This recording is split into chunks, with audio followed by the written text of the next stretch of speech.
Homeschooling, also known as home education, is the education of children inside the home, as opposed to in the formal settings of a public or private school. Home education is usually conducted by a parent or tutor. Many families that start out with a formal school structure at home often switch to less formal and, often, more effective ways of imparting education outside of school. Homeschooling is the term commonly used in North America, whereas home education is more commonly used in the United Kingdom, elsewhere in Europe, and in many Commonwealth countries. Prior to the introduction of compulsory school attendance laws, most childhood education was imparted by the family or community. In several countries, homeschooling in the modern sense is considered to be an alternative to attending public or private schools, and is a legal option for parents. In other countries, homeschooling is considered illegal or restricted to specific conditions, as noted in the Homeschooling International Status and Statistics. According to the U.S. National Household Education Surveys, about 3% of all children in the U.S. were homeschooled in the 2011 and 2012 school year. The studies found that of these children, 83% were white, 5% were black, 7% were Hispanic, and 2% were Asian or Pacific Islander. Parents cite two main motivations for homeschooling their children: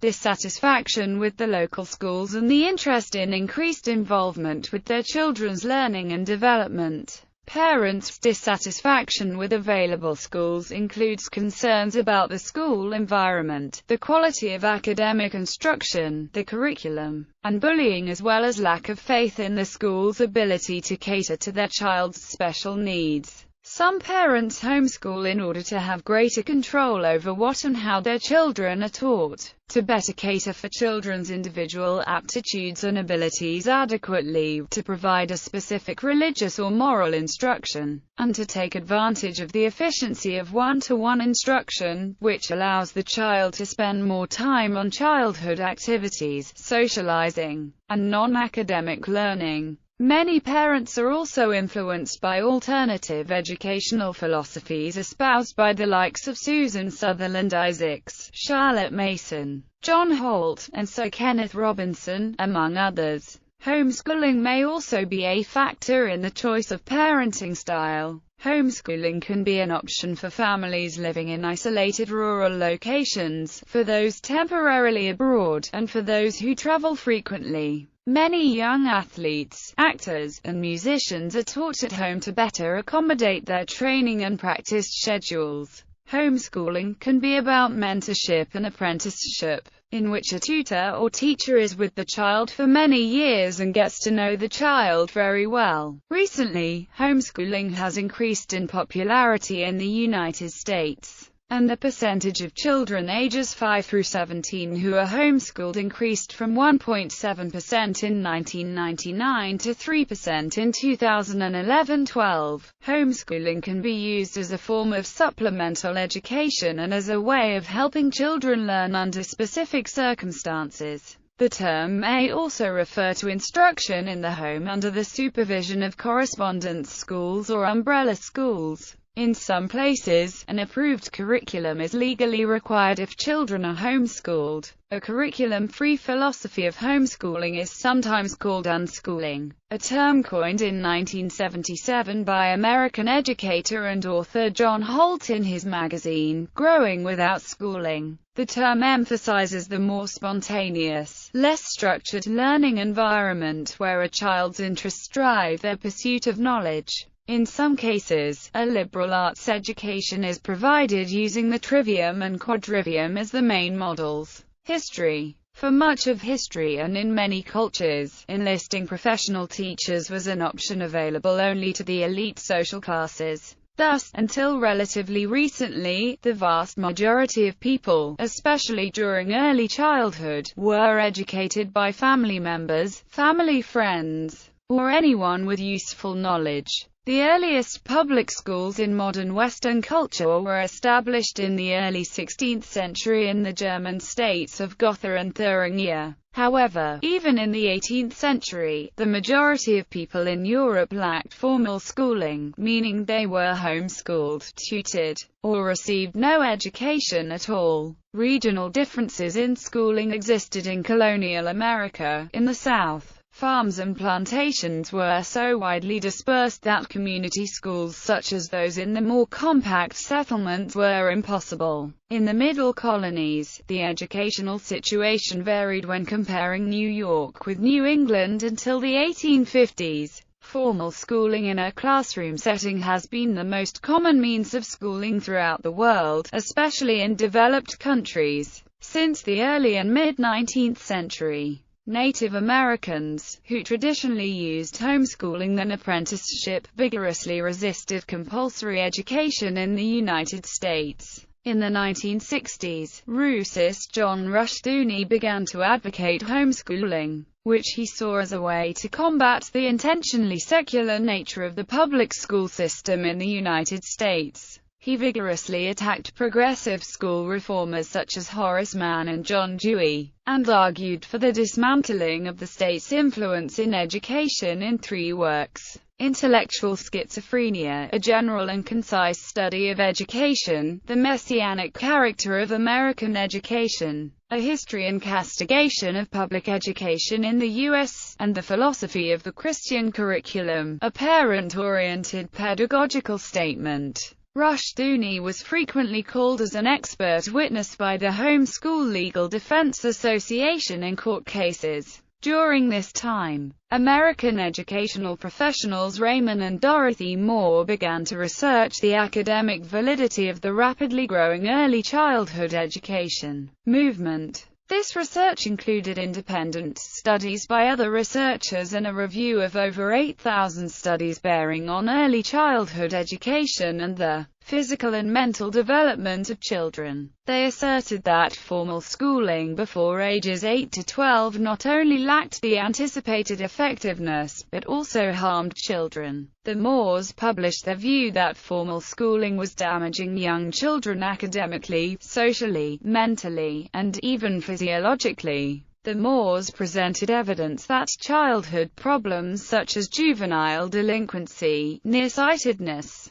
increased enrollment of students in special education classes and behavioral problems were the result of increasingly earlier enrollment of students. The Moores cited studies demonstrating that orphans who were given surrogate mothers were measurably more intelligent, with superior long-term effects, even though the mothers were mentally retarded teenagers, and that illiterate tribal mothers in Africa produced children who were socially and emotionally more advanced than typical Western children, by Western standards of measurement. Their primary assertion was that the bonds and emotional development made at home with parents during these years produced critical long-term results that were cut short by enrollment in schools, and could neither be replaced nor corrected in an institutional setting afterward, recognizing a necessity for early out-of-home care for some children, particularly special needs and impoverished children and children from exceptionally inferior homes.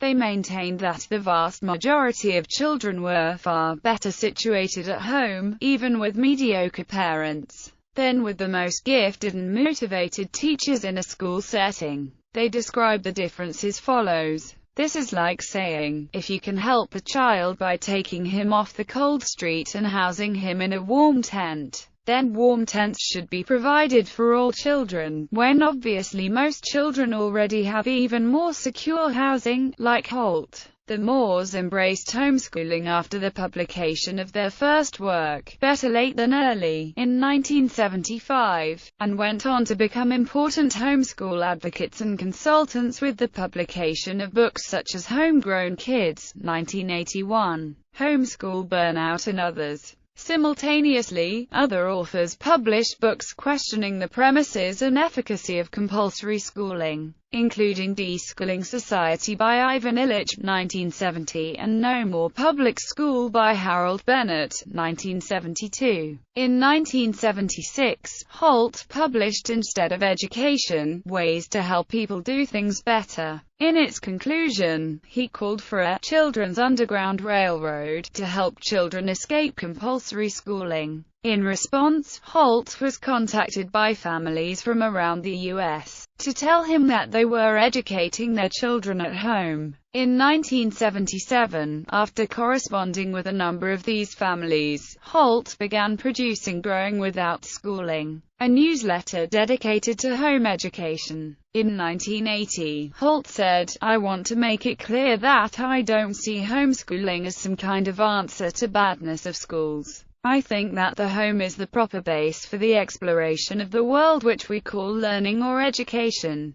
Home would be the best base no matter how good the schools were." Holt later wrote a book about homeschooling, Teach Your Own, in 1981. One common theme in the homeschool philosophies of both Holt and that of the Moores is that home education should not attempt to bring the school construct into the home, or be seen as a view of education as an academic preliminary to life. They viewed home education as a natural, experiential aspect of life that occurs as the members of the family are involved with one another in daily living. Methodology. Homeschools use a wide variety of methods and materials. Families, for a variety of reasons, choose different educational methods, which represent a variety of educational philosophies and paradigms. Some of the methods used include classical education, Charlotte Mason education, Montessori method, theory of multiple intelligences, unschooling, radical unschooling, Waldorf education, school at home, a Thomas Jefferson education, unit studies. Curriculum made up from private or small publishers, apprenticeship, hands-on learning, distance learning, dual enrollment in local schools or colleges, and curriculum provided by local schools and many others. Some of these approaches are used in private and public schools. Educational research and studies support the use of some of these methods. Unschooling, natural learning, Charlotte Mason education, Montessori, Waldorf, apprenticeship, hands-on learning. Unit studies are supported to varying degrees by research by constructivist learning theories and situated cognitive theories. Elements of these theories may be found in the other methods as well. A student's education may be customized to support his or her learning level, style, and interests. It is not uncommon for a student to experience more than one approach as the family discovers what works best as the students grow and their circumstances change. Many families use an eclectic approach, picking and choosing from various suppliers.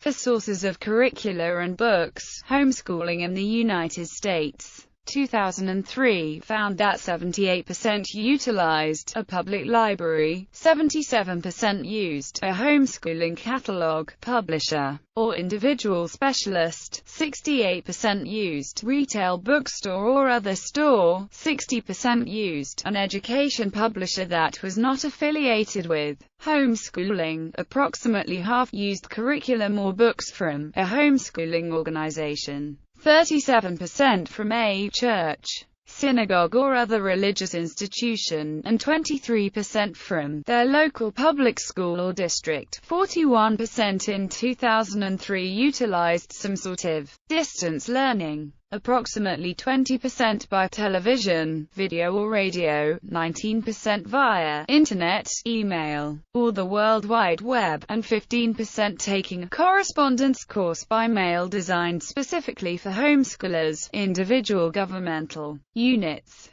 states and local districts, vary in official curriculum and attendance requirements. Unit studies. In a unit study approach, multiple subjects such as math, science, history, art, and geography are studied in relation to a single topic such as Native Americans, ancient Rome, or Wales. For example, a unit study of Native Americans might combine age-appropriate lessons and projects teaching literature, writing, vocabulary and spelling, art and crafts, geography, social studies, and science. Unit studies may be purchased or be parent-prepared. Unit studies are useful for teaching multiple grades simultaneously, as the difficulty level can be adjusted for each student. An extended form of unit studies. Integrated thematic instruction utilizes one central theme integrated throughout the curriculum so that students finish a school year with a deep understanding of a certain broad subject or idea. All-in-one curricula. All-in-one homeschooling curricula are instructionist methods of teaching in which the curriculum and homework of the student are similar or identical to those used in a public or private school.